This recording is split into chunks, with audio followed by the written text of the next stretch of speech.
and welcome to Eco Girl in a Modern World. My name is Shelley and my channel is dedicated to discussing topics of how to be environmentally friendly in a modern world. Now today I was feeling a little bit under the weather over the weekend, but I wanted to get this video out, and I'm very excited about the content of this video. Just like the materials video, the shacket video, this one turned into a little bit of an adventure. And today's video is my eco knockoff, my eco duplicate. And so let's jump right in. Now, we talked about in a previous video that that there's a little bit of a duplicate, pun intended, there's a little bit of a dual meaning for the term duplicate in the fashion world. And what you see a lot of is whenever something is created by like a mainstream, it's made popular by one of the mainstream fashion houses or just, fashion in general. And then everybody jumps on the bandwagon of trying to duplicate it or try to imitate it, create a cheaper, more affordable kind of knockoff version of the thing, of the item, of the article of clothing.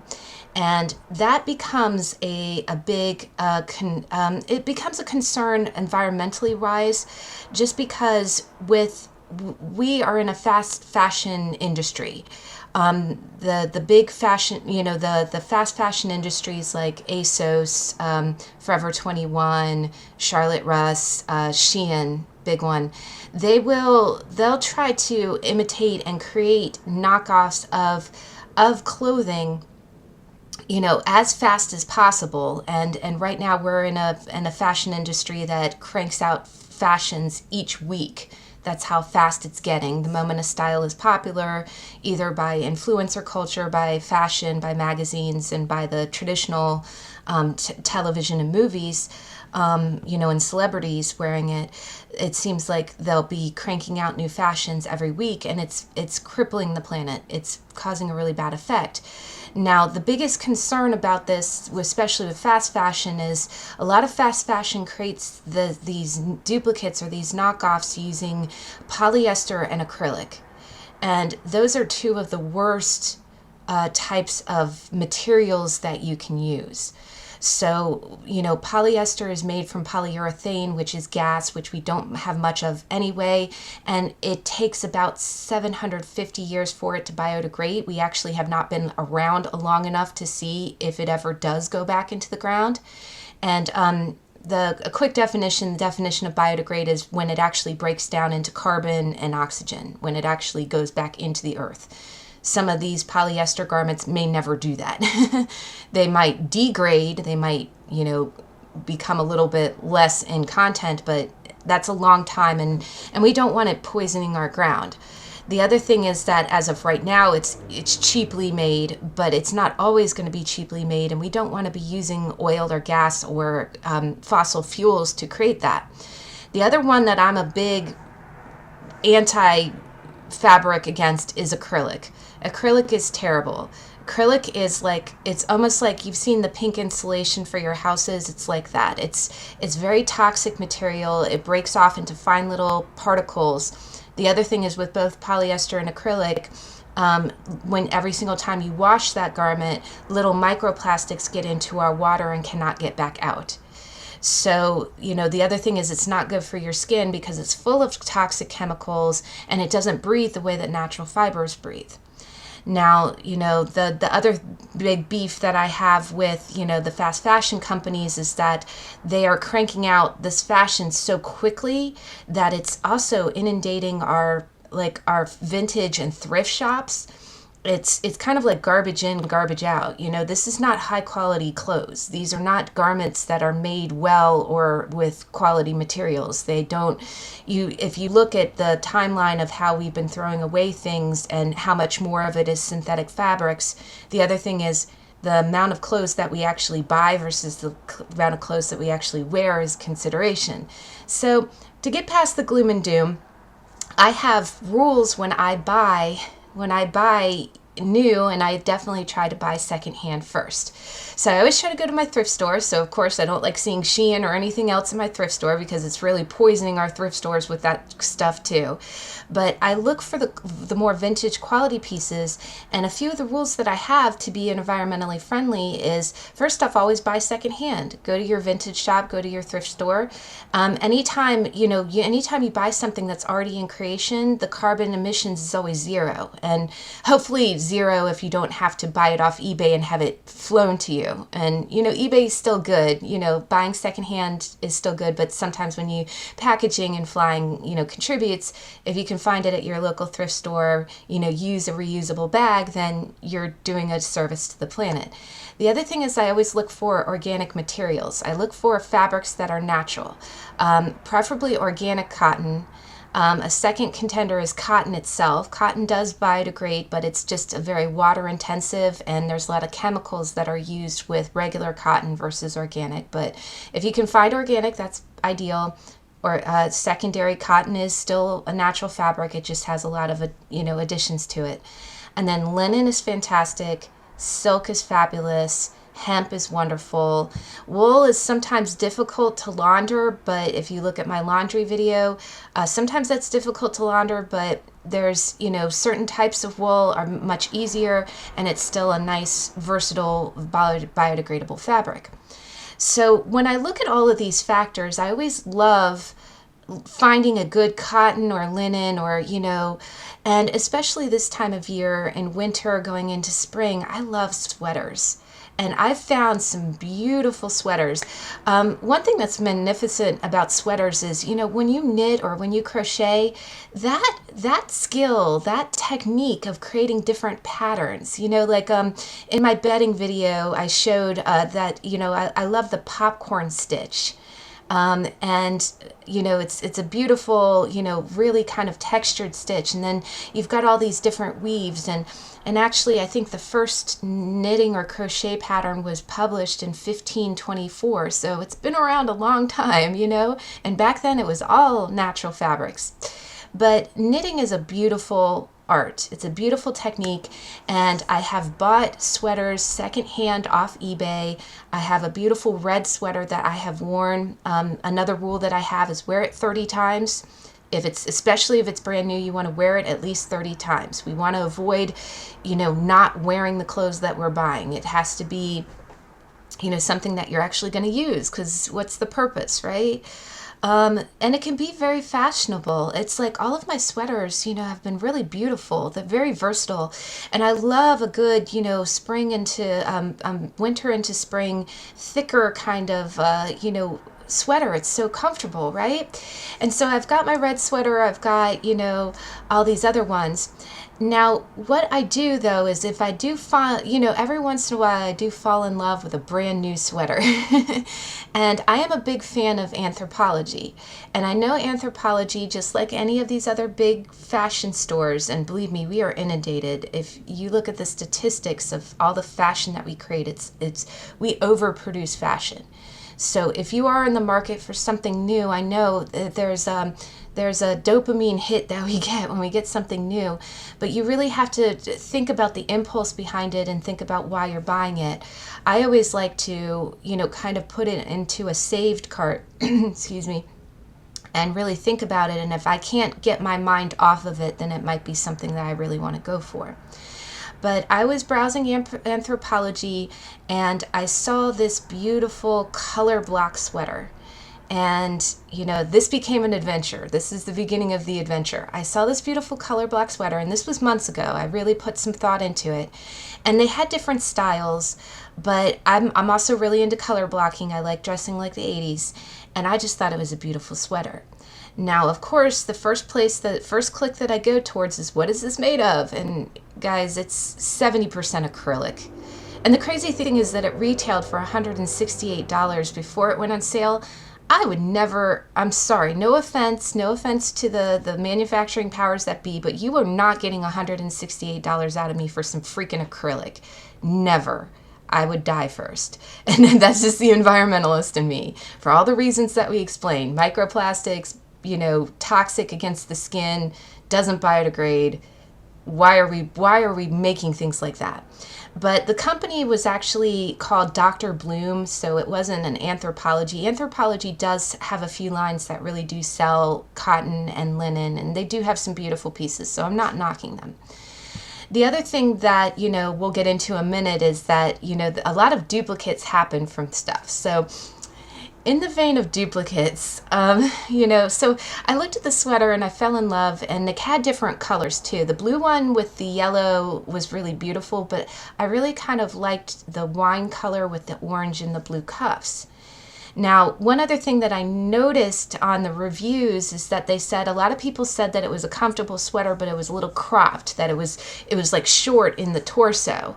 And so, these are considerations. So I really fell in love with this sweater, and I said, okay, is there a way that I can make this an eco-dupe? Can I make this an eco knockoff? Can I get this same sweater made? Because it's just knitting, right? It's a knitting pattern, right? It could be done. And here I am going out into the stratosphere with my environmentalism. But I thought, why not? Why can't I go on Etsy or seek out someone, I have friends who knit too, seek out a friend who can make this in 100% cotton.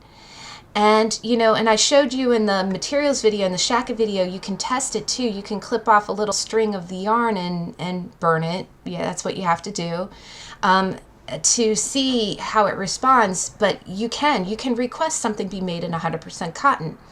Now, just to venture into the legal aspect of it a little bit too, is that when something becomes a duplicate, and this is where I'm gonna bash some of the fast fashion brands, especially Shein right now, because I don't like them. All the other ones do it too. ASOS, any of the cheap. If you can buy anything for under $10, then I'm talking to you right now.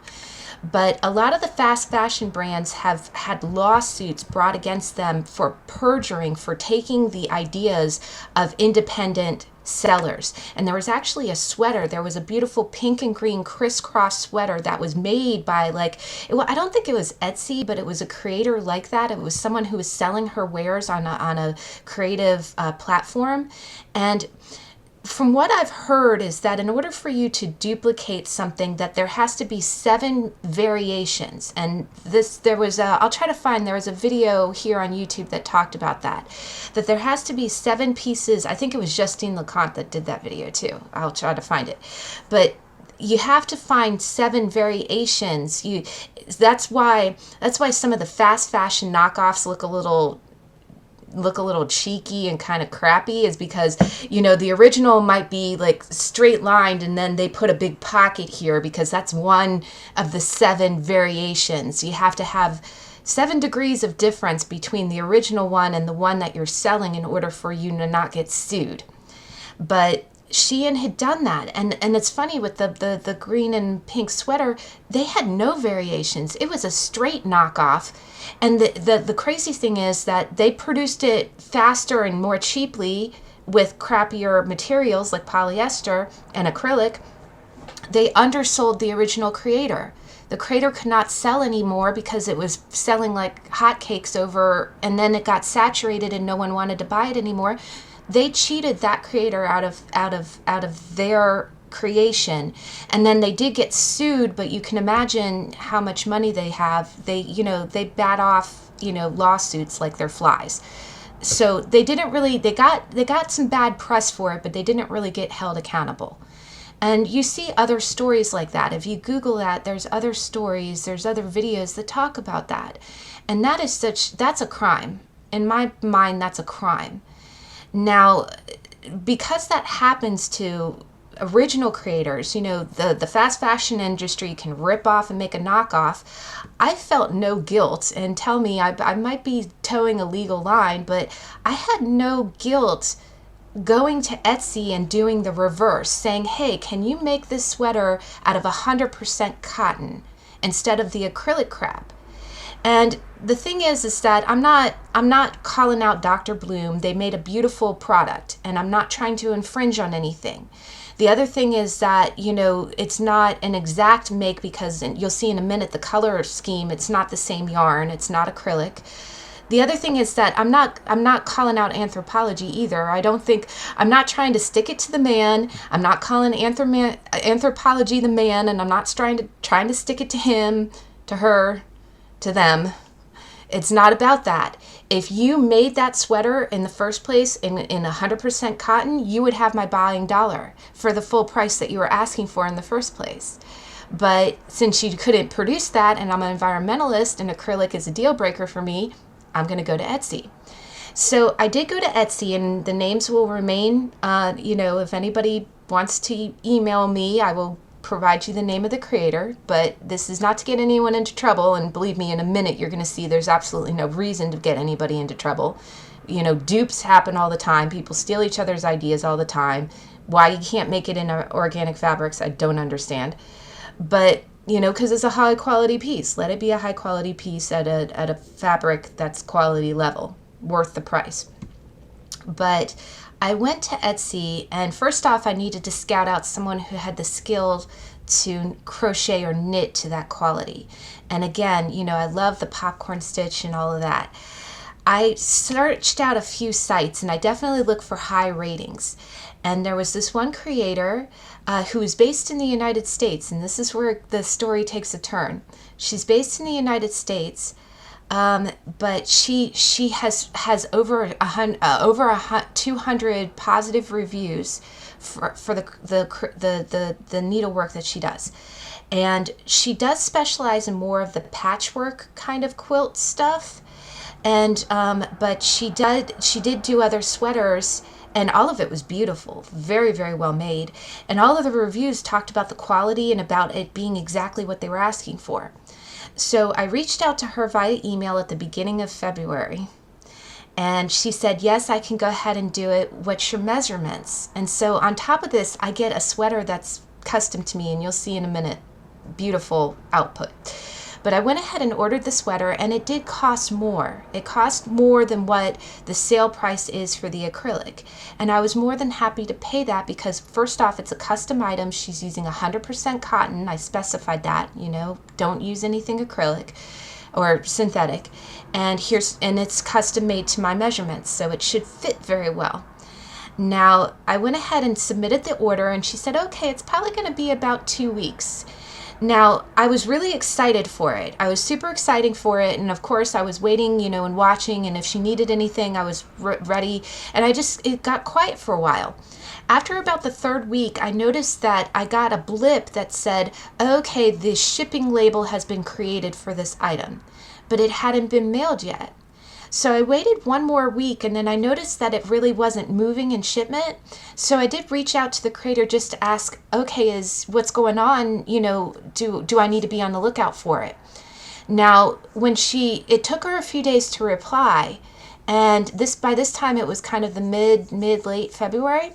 And then I looked at her, after I reached out and said, hey, what's going on? I noticed one little footnote on her seller's page, in her shop page, that said that she has family members that help her out from her country, and her country is Turkey. And i.e. the Turkey that just went through a 7.7 earthquake that took out most of the country. And my chin hit the floor, and I was like, holy crap, I'm bothering her, I'm pestering her about a sweater when she's probably helping her family out of rubble right now. So of course, me and all of my first world wisdom did a follow-up email that was like, oh my God, are you okay?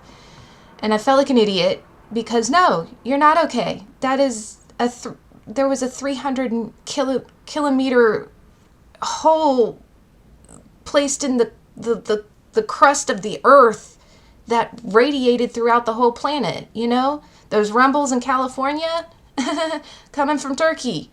You know, the plates are shifting. You know, we got problems.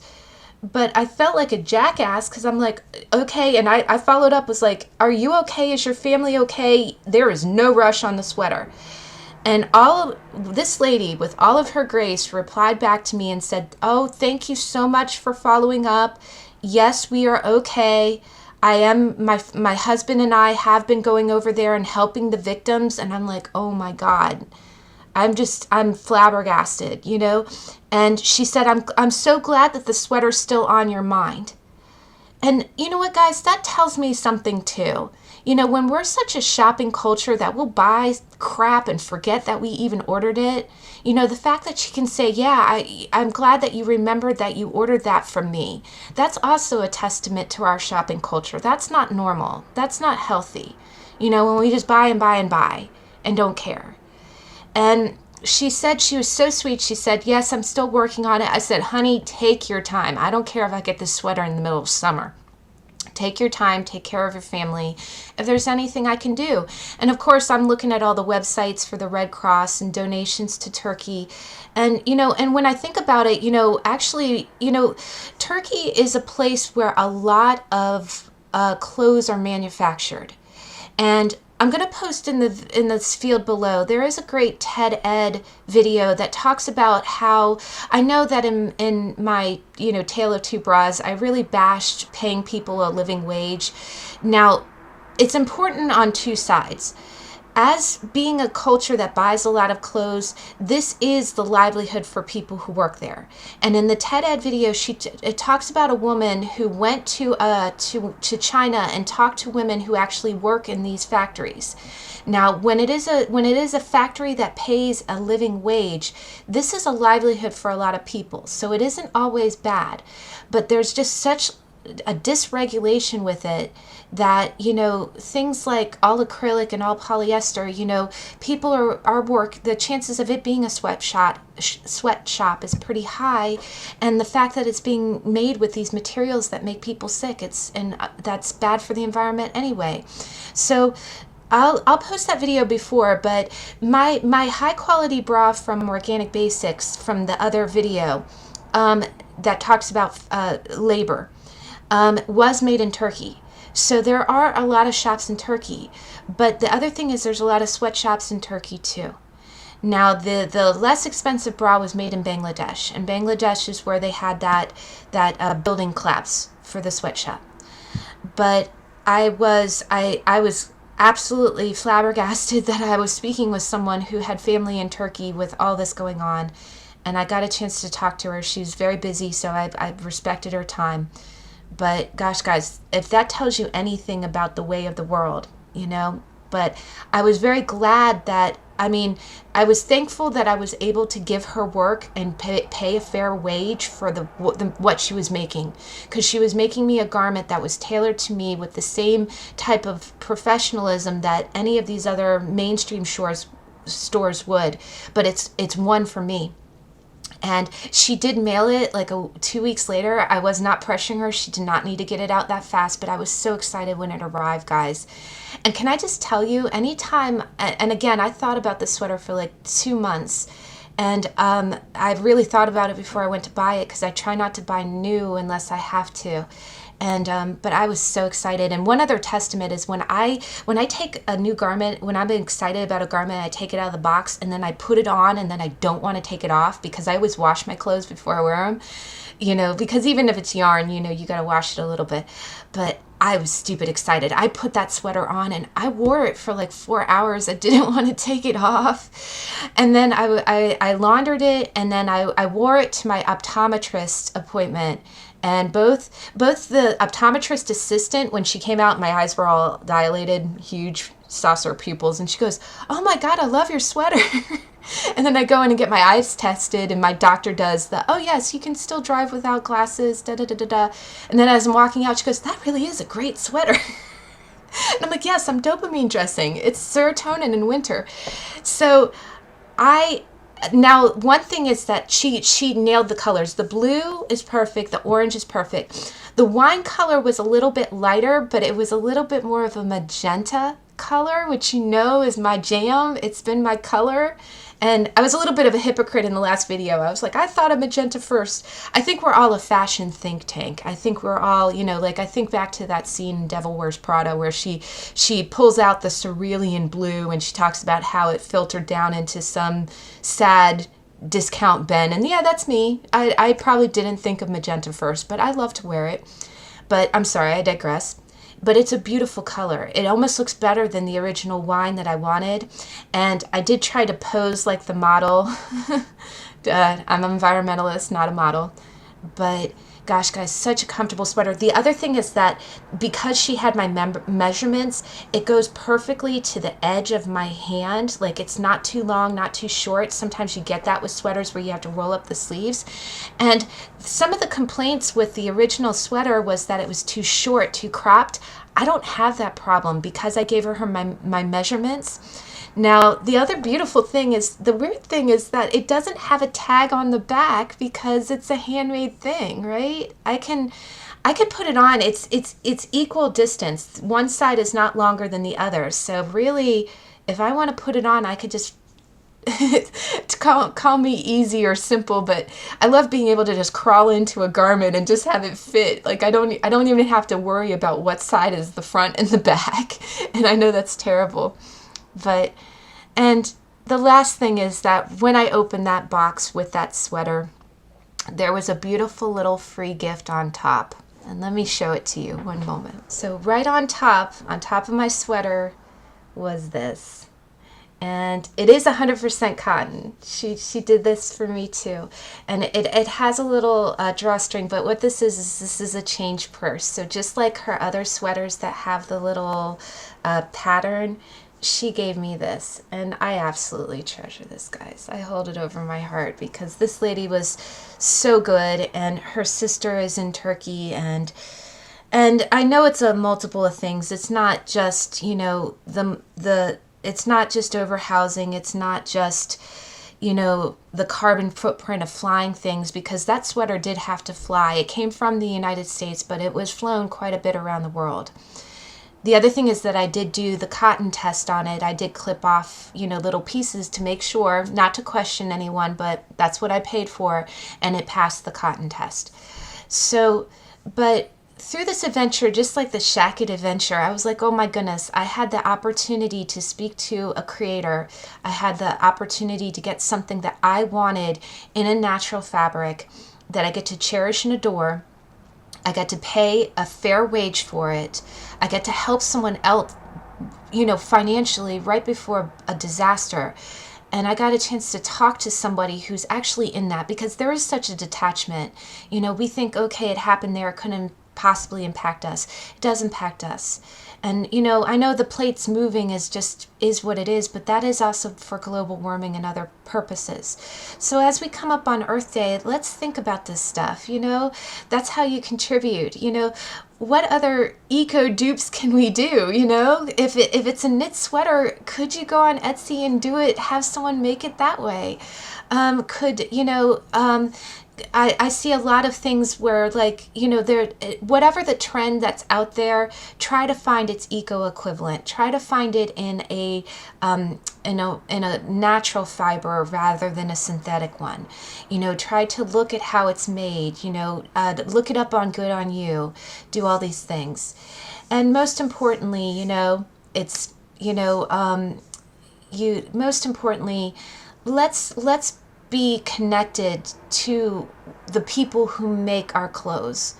You know, let's think about their plight and what it is. You know, in the middle of a disaster, she was still working and still doing this. And it's a beautiful sweater, optometrist and optometrist assistant approved, and I absolutely adore it. I think I'm going to be wearing it a whole lot. But all right, guys, last but not least, if you do see any viable, and I'm not encouraged, you know, I do your research, but if you do see something that, you know, ways to donate to the disaster in Turkey, either through the Red Cross or through other viable channels, please do that. I can say that, you know, with all that we have going on in the world, we do want to be allies and partners and take part of what's going on that's not just in our own country. But I thank you so much for joining me. I'm sorry that I promise next time I will look better and I clean up good. But I hope that you have a good couple weeks, and I'll see you in the next video. Bye.